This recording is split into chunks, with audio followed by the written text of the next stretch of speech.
Hello sa ating mga kababayan na gustong umuwi na ng Pilipinas. Meron po tayong update ngayon about sa inbound passenger. Sa aking mga kababayan na pauwi ng Pilipinas, kailangan meron po tayong trace apps kasi kailangan natin yun sa airport. Nagsimula na to noong November 28. Yan. Inumpisahan na po. So, kailangan natin meron yan. Ngayon,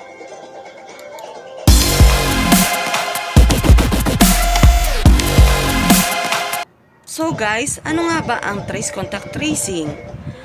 The trace is a nationwide and unified contact tracing app co-developed by the Philippine Sports Authority, PPA, and Cosmotic Philippines Incorporation. It enables to strengthen the government's contact tracing effort. Okay? So, yan ang trace, guys. With Trace, the contact tracing process can now be done in just a few minutes, unlike the usual in manual process.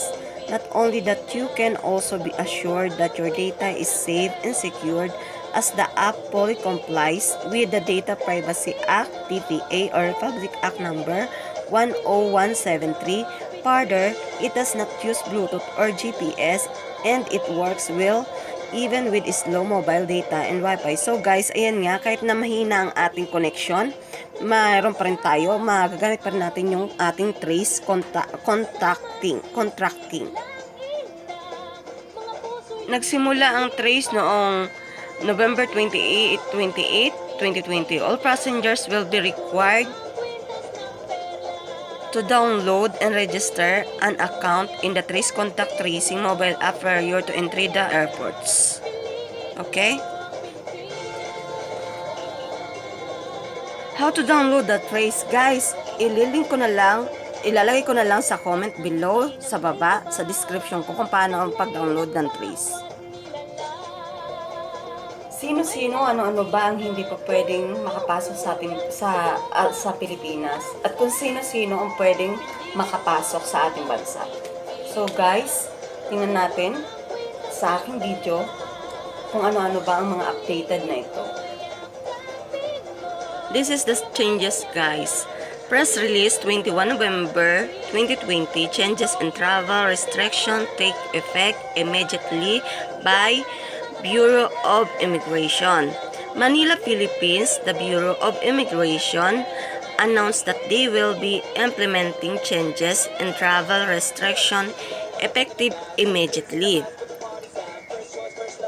Effective immediately, treaty traders and treaty investors or those issues visas pursuant to Section 9D of the Philippines Immigration Act of 1940 are allowed to enter the country. According to the law, those holding 9D visas are alien businessmen who are in the country to carry on trade of commerce between the Philippines and the country to which he is a national of or invest in an enterprise in the country. Also entitled to the same visa are the aliens, spouse, and minor children as well as the alliance employees. Bakit pala aliens ang sinasabi? Also, adding to the list of foreigners allowed are alliance with visas issued by economic zones of the Authority of the Freeport Area of Bataan, Cagayan Economic Zone Authority, and Clark Development Corporation. At dahil may press release na tayo ngayong 28 ng November 2020 about sa privilege, na clarifies scope siya ng BI to allow balikbayans to enter Philippines starting December 7, clarifies scope of privilege. The Bureau of Immigration or BI announced on Saturday that will be granting visa-free entry privilege to tourists falling under the Balikbayan program starting December 7. Balikbayans are former Filipinos and spouse and children of Filipinos or former Filipinos who are allowed visa-free entry under Executive Order Number 408 Series of 1960. Bureau of Immigration Commissioner Jaime Morente discussed that the one-year balikbayan privilege shall be given to foreign spouses and children of Filipinos who are traveling with them.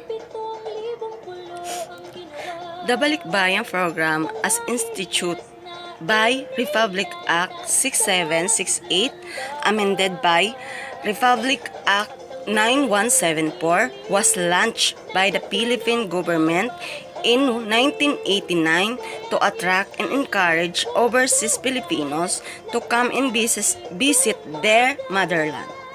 This is in recognition of their contribution to the economy of the country through the foreign exchange inflow and revenues that they generate.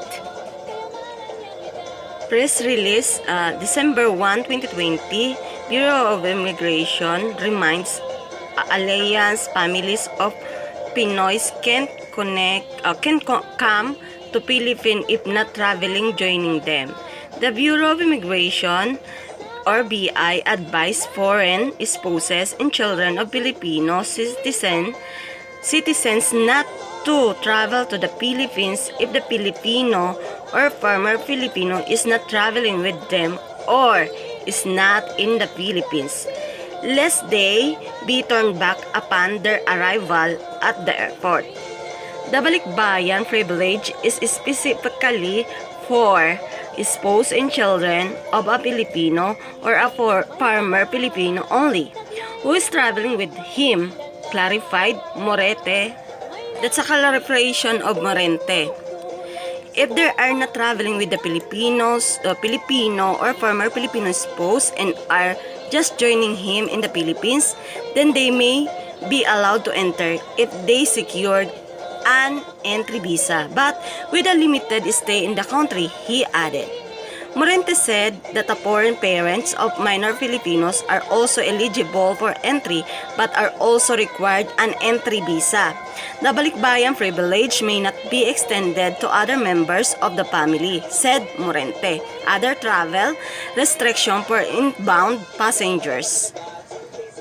Morente further reminded that former Filipinos who wish to avail of the Balikbayan privilege should present their old Philippine passports or a copy of their birth certificate to the immigration officer upon arrival, while their spouses and children shall present their marriage certificates and birth certificates, respectively.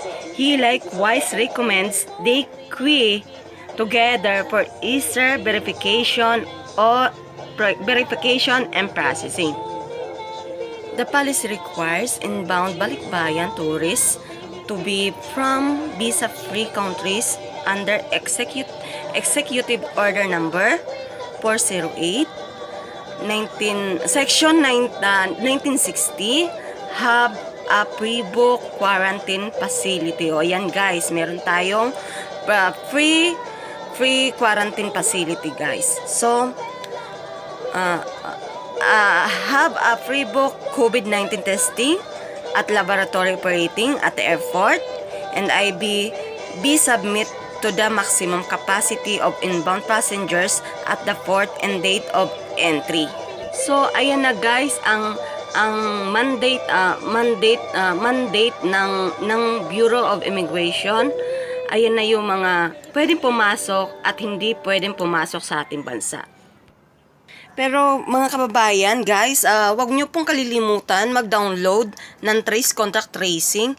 Ilalagay ko po dito sa aking video yung link kung paano po i-download ang Trace para rin po sa inyong protection at sa protection ng family mo. At kung paano din makakagamit ang mga foreigners. Again, welcome to my channel, Mariamela Culibar. Thank you sa panonood po ninyo. At kung inyo pong naunawaan at nagustuhan ang aking video, please like, subscribe, then click the notification bell, then ring all, and then share and comment below guys. Salamat!